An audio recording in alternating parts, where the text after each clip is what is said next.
बिस्मिल्लाहिर्रहमानिर्रहीम। तमाम देखने और सुनने वालों को दिल खनारा का सलाम। आज हम बात करेंगे कि तलाक़ का जो इस्लामी तरीका है वो क्या है और तलाक़ का जो कानूनी तरीका है वो क्या है। असल में जो तलाक़ है इसको एक नापसंदीदा फ़ेल समझा गया है।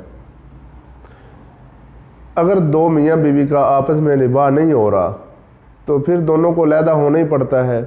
उसका एक ऐसा तरीका दिया गया है कि जो खावंद है वो अपनी बीवी को एक तलाक दे, जो कि ऐसा तरीका है। जो यकमुश्त तीनों तलाक़ें दे देते हैं ना वो हो जाती हैं, लेकिन वो बाइन तरीका है, ऐसा तरीका नहीं है। ऐसा तरीका यही है कि वो पहले एक तलाक दे, 30 दिन पूरे करे, फिर दूसरी तलाक दे, 60 दिन पूरे करे, फिर तीसरी तलाक दे, 90 दिन पूरे करे। 90 दिन पूरे करने के बाद जो उसकी बीवी थी वो साबका बीवी हो जाएगी। उसके बाद वो उसको बाइज़्ज़त रुखसत कर दे अपने घर से।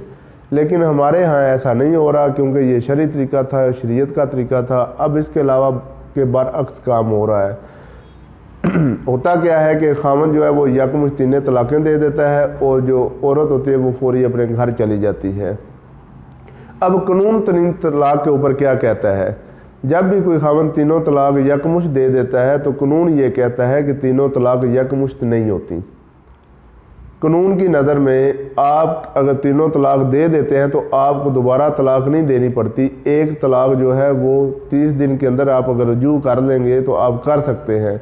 जो दूसरी तलाक़ है वो 31 दिन से शुरू होती है ऑटोमेटिकली, 60 दिन तक चलेगी। आप 60 दिन के अंदर रजू कर सकते हैं। अगर आप 60 दिन के अंदर भी रजू नहीं करते तो फिर आपकी तीसरी तलाक़ शुरू हो जाएगी, जो कि 61 दिन से शुरू होकर 90 दिन तक चलेगी। आप 90 दिन के अंदर अंदर सुलह कर सकते हैं। अगर आप 90 दिन के अंदर भी सुलह नहीं करते तो फिर आपकी जो तलाक़ है वो हो जाएगी। उसके बाद आपने यूनियन कौंसिल से मौसा सर्टिफिकेट लेना होता है। अब जो लोग ये समझते हैं कि हमने तलाक़ें यकमुश्त दी हैं या यकमुश्त तलाक़ें, जो अक्सर औरतें पूछती हैं कि खामद ने यकमुश्त 3 तलाक़ें दे दी हैं तो आया उनकी तलाक़ हो गई है कि नहीं हुई, आया उनको दोबारा निकाह करना पड़ेगा कि नहीं करना पड़ेगा। उनको दोबारा निकाह करने की ज़रूरत नहीं होती, क्योंकि जो हमारा कानून है, जो स्टेट का कानून है, वो ये कहता है कि एक तलाक़ अगर हुई है तो वो आपस में रजू कर सकते हैं। अगर मियाँ बीवी जो है वो 3 तलाक़ें 90 दिन पूरे होने के बाद भी अगर आपस में दोबारा मिलना चाहे, राज़ी होना चाहें, तो उनको एक निकाह करना पड़ेगा आपस में दोबारा। वो निकाह के बगैर 90 दिन के बाद आपस में नहीं मिल सकते। अगर 90 दिन से पहले पहले उनको आपस में सुलह हो जाती है तो उनको दोबारा निकाह करने की ज़रूरत नहीं होती, चाहे वो 30 दिन के अंदर सुलह हो जाए, चाहे 60 दिन के अंदर सुलह हो जाए, चाहे 90 दिन के अंदर सुलह हो जाए।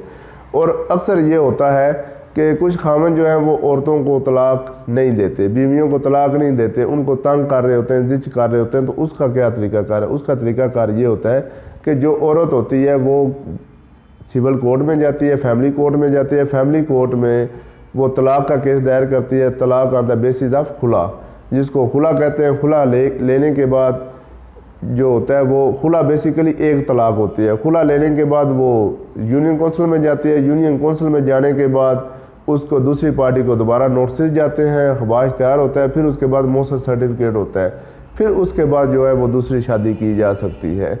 लिहाजा जो तलाक़ होती है, जो शरई तरीका है, उसके मुताबिक भी ऐसा तरीके से देनी चाहिए और कानूनी तरीका भी जो है वो ऐसा तरीके को ही सपोर्ट कर रहा है। जो बाइन तरीका है उसको तलाक़ के उस तरीके को कानून भी हमारा सपोर्ट नहीं करता। लिहाजा चाहिए भी यही होता है। और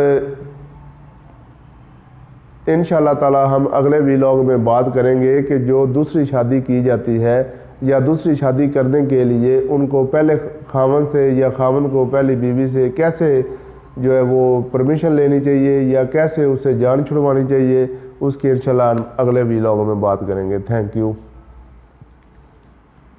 कितने मिनट गए?